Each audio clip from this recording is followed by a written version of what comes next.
Remember that time you skipped the best part of Animal Kingdom? Today we are talking about some of the entertainment at Animal Kingdom.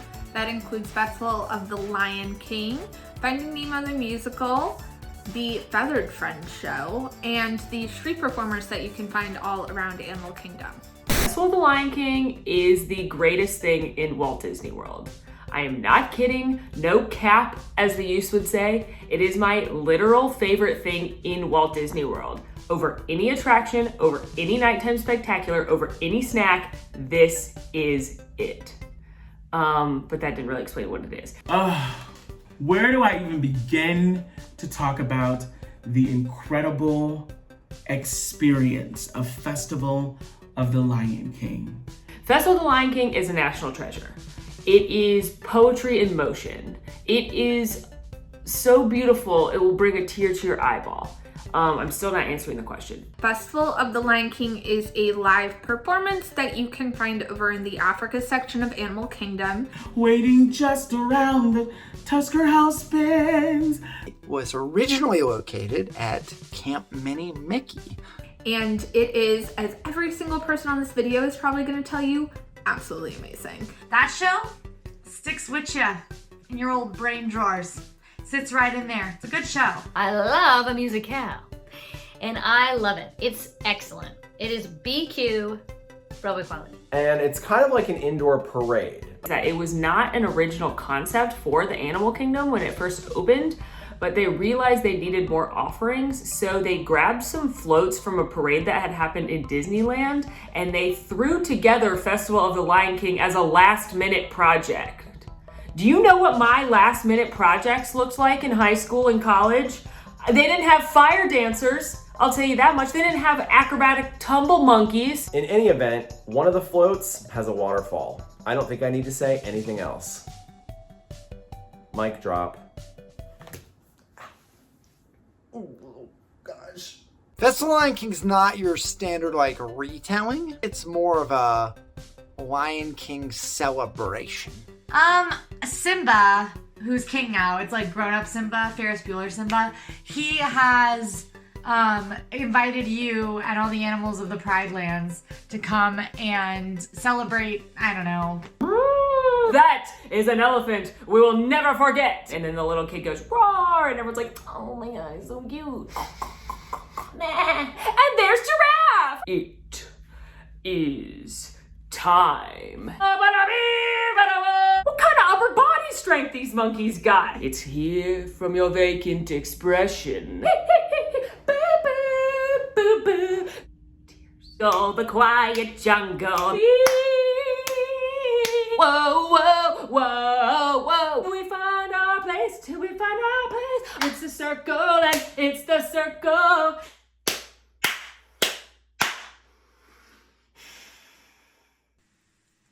Lions. Of course Festival of the Lion King makes me cry. This singing was terrible, and I almost started crying listening to myself sing The Circle of Life. Circle of life,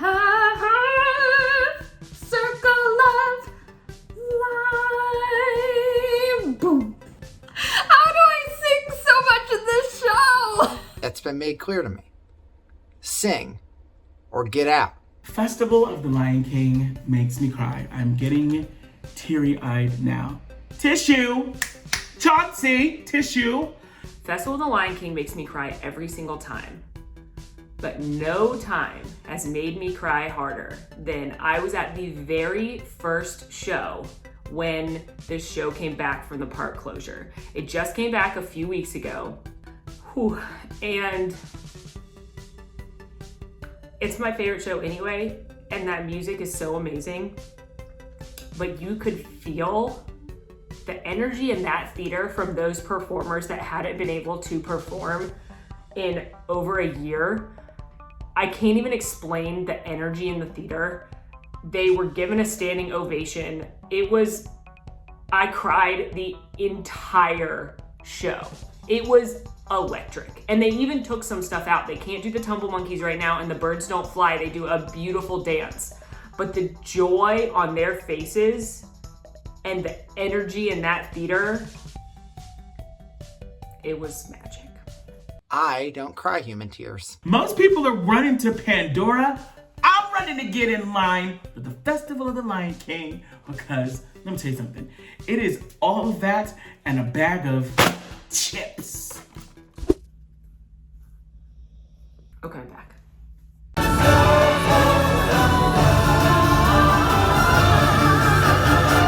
I'm Nemo. He's got a little thin. I find if he gets tired, just give him a break, 10, 15 minutes. Finding Nemo the Musical is the totally adorable story of Nemo and Dory and Marlin and their adventures made into a terrific musical by Kristen Anderson and Bobby Lopez. Written only for Animal Kingdom and only at Theater in the Wild. The only place you can see Finding Nemo the Musical in the world is at the Theater in the Wild in Disney's Animal Kingdom. So you're essentially watching a Broadway show in a theme park. You're welcome. Finding Nemo the Musical basically follows the plot of the first Finding Nemo film, sort of doing a retelling as if you were on a Disney dark ride. Finding Nemo the Musical is a waste of space where Tarzan Rocks used to be. I have really good reasons not to like it. For starters, it's way too long. It is 40 minutes long. That is too long. I have never once been to Finding Nemo the Musical where a child isn't screaming by the end because it's too long. Because you know what? Babies don't want to sit still for more than 8 minutes because they're babies. So I think this is a great choice and a priority if you have older kids or if you're just an adult. They had the people that wrote the music for Frozen write the music for Finding Nemo the Musical. Is it objectively good music? Sure, yeah, it is. But you know where you don't introduce new music? A 40-minute stage show in the Animal Kingdom. Stop complaining. You get new Disney music and you're complaining? Molly, I hear you complaining about the fact that you get new Disney music. Why are you mad? What are you mad about? Go listen to the songs and love them. And guess what? You're sitting on the literal most uncomfortable seats in the entire universe for 40 minutes. It's wooden benches. They're about this narrow. There's slats under your butt. You're gonna have indentations in your butt when you get up. You are sitting in truly the most uncomfortable seats I have ever sat in my entire life. And you're gonna sit there for 40 whole minutes. I hope you have fun when your butt falls asleep, because that's what's gonna happen. I get Molly's point, and I think they should be celebrated for taking the risk and putting an unknown musical in a theme park. I think it's really cool. It's like the epitome of doing something authentically artistic in a theme park. It's pushing boundaries. I do think that the costumes for Finding Nemo are really impressive, and I think that the puppetry and everything that's part of it is a really beautiful musical. The puppets are great. I think the puppets are probably the best part about Finding Nemo the Musical, and the puppeteers that go with them. The costumes are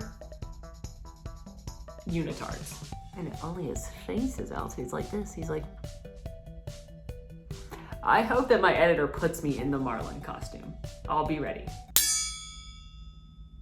I appreciate that.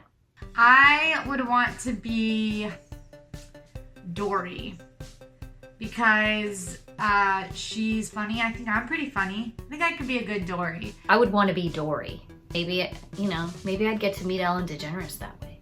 Like, Ellen, I play you as a fish. Do you want to hang out? And then I think maybe her assistant would say, no, thank you.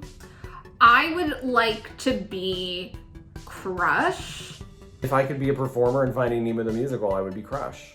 I would split the role with RJ. Just go with the flow.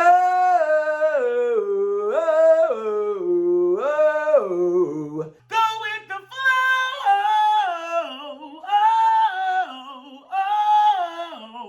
Just go with the flow.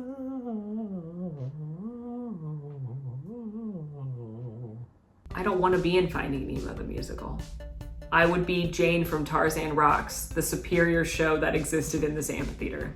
I think that this show is fine. I think you should spend your time going and doing other things. Prioritize it and watch the show because it's worth it. And trust me, you'll be dancing and feeling good and feeling excited about that big blue world. Sure, I think they should see this show in their Animal Kingdom day. Yeah, when it opens again, when it's being offered. I mean, I have friends that are in it that were on Broadway. Like, the talent that is in this show is unbelievable. There are actual Broadway performers in Finding Nemo the Musical in Animal Kingdom. So, yeah, you need to see it. They've got it all. Why doesn't everyone love this show? Too long, your kids are gonna cry, someone's falling asleep, and that someone is your butt.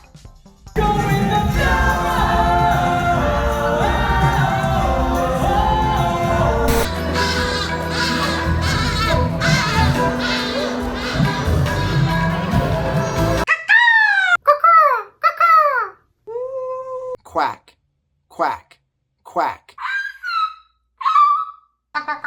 The letter of the day is A. I'm Big Bird. That's my bird call. Feathered Friends in Flight is your classic bird trick show. It's in Asia, and it is a show where they have some of the animal keepers come out and teach you about real birds. And not run away. That blows my mind every time. Why don't those birds just leave? I should start off by saying never seen it because I'm terrified of birds. I think they have an excellent 401k pension package. I think they have health insurance. I think they might provide childcare to those birds and also vacation package. And Feathered Friends in Flight is actually the modified version of the show that they kind of launched with the reopening of the theme parks. Prior to that, it was Up a Great Bird Adventure? Okay, here's the timeline. The original was called Flights of Wonder. It was all about the birds. Now, I stan Flights of Wonder. My favorite thing about Animal Kingdom is that I really do just be learning about animals there. Every time I go, I learn like 16 new animal facts. How are the cast members teaching me so many animal facts? Because here's the thing. I'm friends with Molly. So I have to listen to like a constant stream of animal facts just like as a consequence of that friendship. Molly just like spews animal facts, and yet I still learn more animal facts when I'm in Animal Kingdom. So I don't know what's going on with that. I'm well documented saying I don't love birds. I like ducks a lot. I love ducks. I think ducks are adorable, especially Disney ducks are very cute because they've got like little feet and they waddle and it's so cute. But birds stress me out. I don't like any bird. Ducks. I know they're not part of the show, but if I have to see any bird in Animal Kingdom, I would rather it be a duck. I am very anxious when birds fly over my head because I've had some very unfortunate circumstances with birds flying over my head. I think there's nothing as like jaw-dropping as seeing them walk out with that huge bald eagle on their arm. They walk out and they have the huge like raptor glove so the talons don't get in their arm. Don't wear that leather arm glove and hold that hawk. You let that hawk free. It's got my little dog to eat while I'm out on walks. My favorite bird to see is Fraser Crane. And although Fraser Crane doesn't do anything, just flies in for like a quick second and then is on stage and is gone. I just like that they named a bird after our favorite radio show TV hosts of the 90s. I 100% think that if you haven't seen the show in a while or you've never seen the show, or even if like maybe you haven't seen the show in a couple of months, I think that the show is worth doing for almost anybody's trip to Animal Kingdom. I think if you are really tired, If you like birds, why not? I don't know, a bird show just doesn't tickle my fancy. I don't know why. I'd rather see singing and dancing from a human dressed as a bird. Call me crazy. Go ahead, you can call me crazy. It's fine. I've read the comments. Of America, the bald eagle.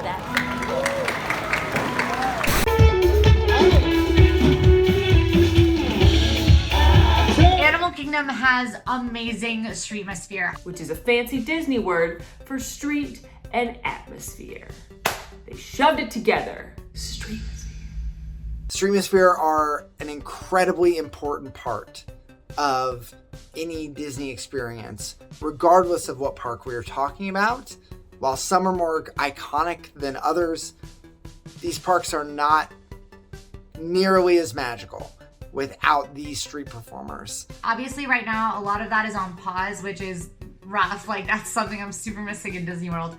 Any street performance in Africa, the music that they do, the African drummers are so talented, and it's just, oh, it's so much fun. The Harambe street performers are the best. It is a party in Harambe. First of all, you've got Kora Tinga Tinga, which is this beautiful stringed instrument, and you'll hear it. You'll be walking around the land and you're like, what is that melody? Is that a harp?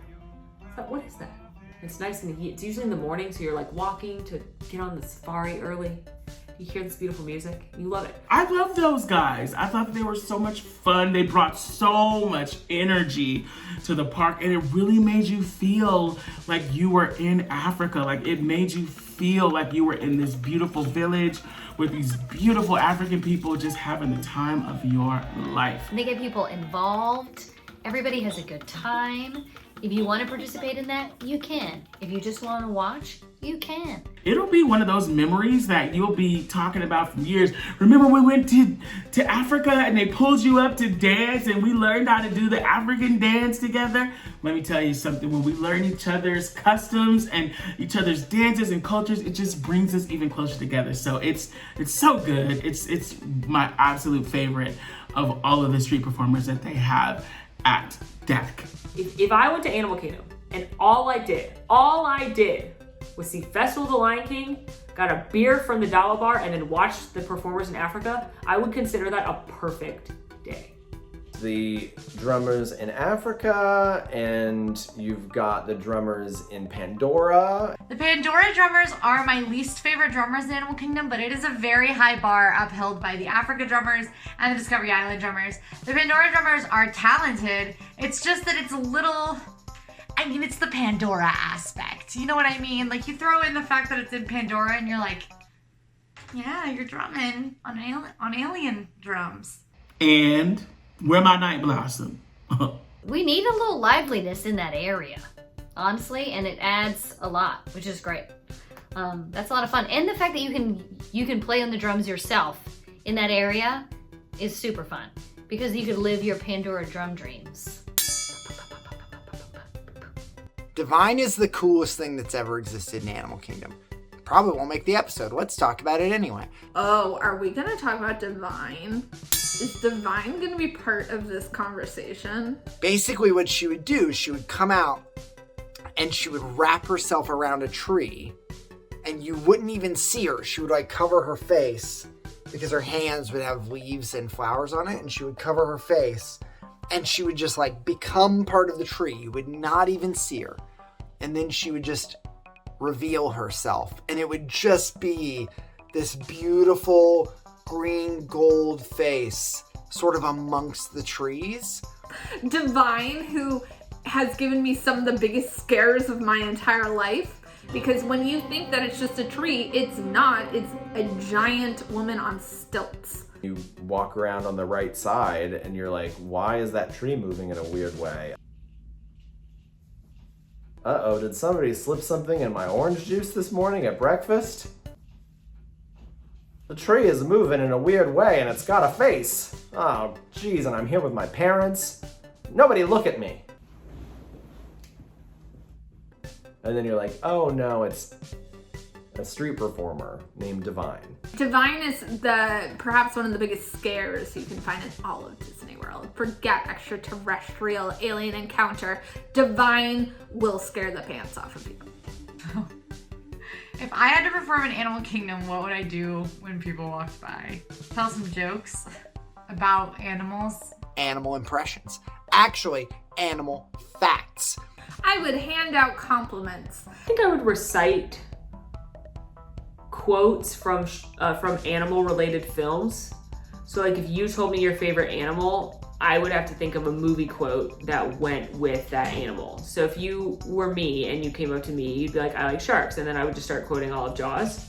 I would love to be one of the performers who sings while the drumming is going on. I actually know some Swahili and some different dialects because I went to an African church, and so we sang a lot of African church songs, and it was so much fun. So I would love to do that. Like one is Via le via etua, matote via ole tua, via le tua, manalua kalawea.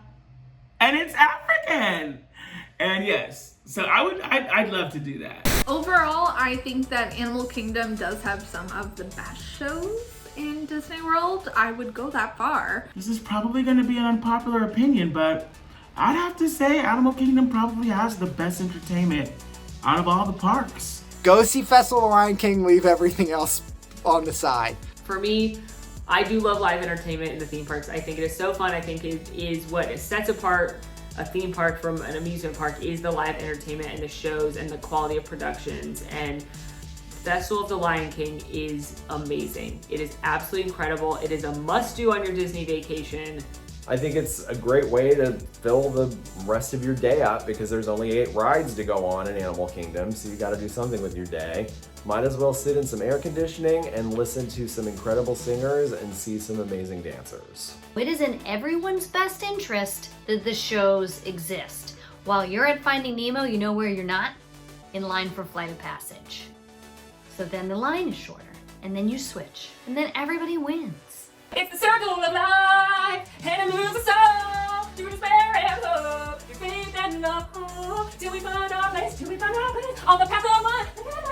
It's the circle of life, circle of life. It's the circle, and it's the circle of life in the circle. Hey everybody, thanks for tuning in to this week's episode of RTT. Make sure to let us know your favorite show down in the comments. Please like and subscribe and ring that notification bell so you know when new episodes are coming out. If you want more RTT right now, click over here for a list of our favorite in-parks episodes. And if you want more AllEars, click over here for me doing a wait time experiment in Disney's Animal Kingdom. Thanks for watching.